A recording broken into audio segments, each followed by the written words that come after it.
কাজ করার জন্য শয়তান বিভিন্ন ধরনের প্রতিবন্ধকতা আমাদের পিছনে সৃষ্টি করে। সম্মানিত মুসল্লিয়ান ইকরাম, আমার আজকে যে প্রথমে যে আমি আয়াতটি তিলাওয়াত করেছি, আজকের আমাদের আলোচনার বিষয়বস্তু হচ্ছে দোয়া, কিভাবে আল্লাহ পাক রব্বুল আলামিনের কাছে আমরা দোয়া করব। আমি একটি আয়াত পড়েছি সূরাতুল বাকারার মধ্যে, আল্লাহ পাক রব্বুল আলামিন বলতেছেন যে ওয়াইজা সাআলাকা ইবাদি, আমার বান্দা যখন আমার কাছে সওয়াল করে, আন্নি ফাআন্নি কারীব, আমি তার একেবারে কাছে আছি, পাশে আছি।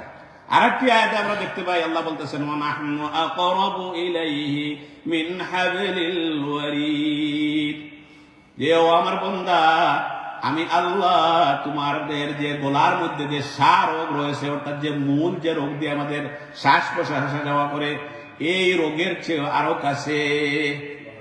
উজিবু দাওয়াতাদ দাঈ ইযা দাআন, আমার কোন বান্দা যখন আমাকে ডাকে, ফালিয়াস্তাজিবু লি ওয়াল ইউমিনু বি, আমি তাদের ডাকে সাড়া দেই। আল্লাহর কাছে ডাকলে, আল্লাহ কি সব জায়গায় আছেন না নাই? বিশ্বাস আসেনি? আমরা বলি বিশ্বাস আছে, কিন্তু আসলে আজকে যদি আপনি ডাক্তারের কাছে যান, হঠাৎ করে আপনার একটা ফুলা হইছে, বরণ হইছে, ডাক্তারের কাছে যাইবেন, ডাক্তার যদি বলে মনে হইতেছে এটা লক্ষণ ভালো না, 12টা বাজাইয়া দিছে, খাইছে রে, এটা নিয়ে কোনো ক্যান্সার ম্যান্সার নাকি, কিন্তু ডাক্তার বলতেছে এটা পরীক্ষা করে বলা যাবে, কিন্তু আমার কাছে মনে হইতেছে ভালো না। কিন্তু ডাক্তার ভুল হইতে পারে, হয় কিনা, এরকম হইতে পারে, কিন্তু আপনার ঘুম টুম হারাম হয়ে যাবে। চৌকের মধ্যে সরষা ফুল দেখবেন, আমার বিল্ডিং এর কি হবে, আমার বউর কি হবে, আমার নাতি নসার কি হবে, আহারে যদি এটা ক্যান্সার হয়ে যায় তাহলে আমার কি হবে। কিন্তু এটা ভুল হইতে পারে।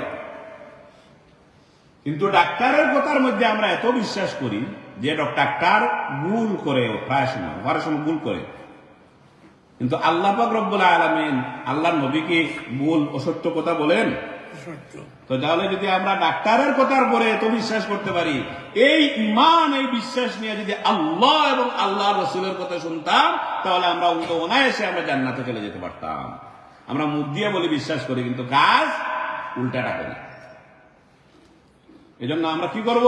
আমরা বেশি বেশি করে দোয়া করব আল্লাহ পাক রব্বুল আলামিনের কাছে। আরেকটা আয়াতে আল্লাহ পাক রব্বুল আলামিন বলতেছেন যে ওয়াকালা রাব্বুকুম উদউনি আস্তাজিব লাকুম, তোমরা আমি আল্লাহকে ডাকো, আমি আল্লাহকে ডাকো, তাহলে আমি আল্লাহ তোমাদের ডাকে সাড়া দেব। আরেকটি হাদিস আপনাদের সামনে আমি তিলাওয়াত করেছি। হাদিসটি হচ্ছে যে আদ-দুআ মুখুল ইবাদা, যে দোয়াটা হচ্ছে সমস্ত ইবাদত বন্দেগীর মগজ, ব্রেইন। মানুষের যদি ব্রেইন নষ্ট হয়ে যায় তাহলে মানুষকে কি বলা হয়? পাগল হয়ে যায়। মানুষ পাগল হইলে পরে মানুষের আর কোনো কিছু ঠিক থাকে, কাপড় টাপড় আছে না নাই, কি বলে কি কয় ঠিক থাকে না। ঠিক এইভাবে মুখুল ইবাদা বলা হয়েছে, সমস্ত ইবাদত বন্দেগীর ব্রেইন হচ্ছে আল্লাহর কাছে দোয়া করা। আপনি যদি আল্লাহর কাছে চোখের পানি ফেলতে পারেন, দোয়া করতে পারেন, তাহলে এটা বলবেন যে আল্লাহর রহমত, বুঝবেন আল্লাহর রহমত আপনার উপরে আছে। অনেক মানুষ আছে আল্লাহর কাছে হাত উঠাইতে পারে না, চাইতে পারে না। আপনি যদি আপনার মায়ের কাছে, বাবার কাছে হাজার দুষ করে, আমরা সবাই ছোট থেকে বড় হয়েছি, হাজার দুষ করে যদি বিকালে মা বাবার কাছে আসেন, মা বাবা বলে কি, ঢুকাইতে দেব না, আজকে তোর একদিন নয় আমাদের একদিন। তারপরে কাটাকাটি শুরু করে দিলে কি হয়, শেষ পর্যন্ত রাতে ঢুকায়। যদি মা বাবার এই অবস্থা হয়, যে মা বাবাকে আল্লাহ পাক রব্বুল আলামিন সৃষ্টি করেছেন, যে মা বাবার মায়া মহব্বতকে আল্লাহ পাক রব্বুল আলামিন সৃষ্টি করেছেন, তার চেয়ে শত শত গুণ বেশি আল্লাহ পাক রব্বুল আলামিন তার বান্দাদিগকে ভালোবাসেন।